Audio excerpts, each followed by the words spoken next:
Hello guys, this is Daryl Whitman with DestinationWVFTV. Thank you for watching. There's a saying that goes, out with the old and in with the new.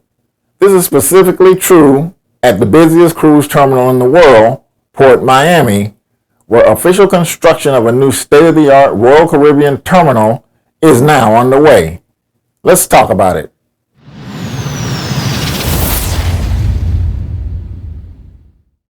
Hey guys, please take a second and subscribe with us before you leave the channel.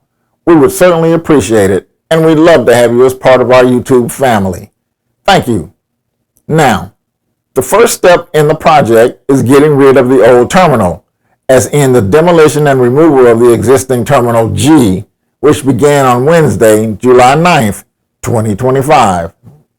Terminal G is the westernmost terminal along the main channel, just before cruise ships enter the main turning basin. It was completed in 1999, and while it has been updated in the years since, it simply can no longer compete with the technological needs of newer, larger cruise ships. For those of you familiar with Port Miami's cruise terminals, Terminal G is the one right next to the dedicated Virgin Voyages terminal that is set perpendicular to the main channel. Now, Terminal G is being removed to make way for the updated, dedicated, multifunctional new terminal. The project is expected to be largely complete by 2027. While designed as a single berth terminal to accommodate one cruise ship at a time, the new terminal will have the capacity to process up to 7,000 passengers. This means it will be capable of handling the Icon-class ships, Icon of the Seas, the new Star of the Seas, and the upcoming Legend of the Seas. Other cruise lines in the Royal Caribbean group, both Celebrity Cruises and Silver Sea, will also use the new Terminal G as needed. The other dedicated Royal Caribbean terminal, Terminal A on the easternmost end of Port Miami, is one of the world's largest cruise terminals and is also easily capable of handling the world's largest cruise ships. Terminal G will be a multi-level design that can separate passengers on different floors. This should smooth congestion and permit both embarkation and debarkation to potentially move simultaneously, improving efficiency and minimizing wait times.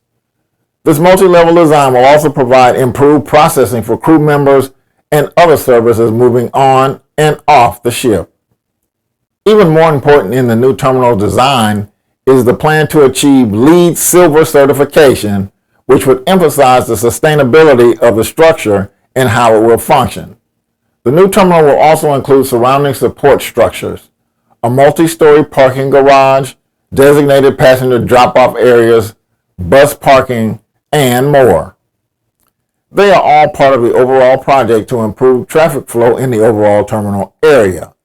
Of course, while the functionality of the new terminal is of critical importance, equally important is the thoughtful architecture and its place in the Port Miami skyline.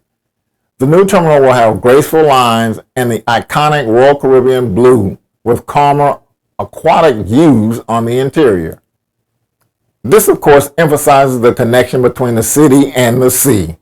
It also ensures that guests will have a wonderful sense of their ocean-going getaways even before they step foot on a cruise ship. Well, thank you for watching. Don't forget to subscribe with us before you go.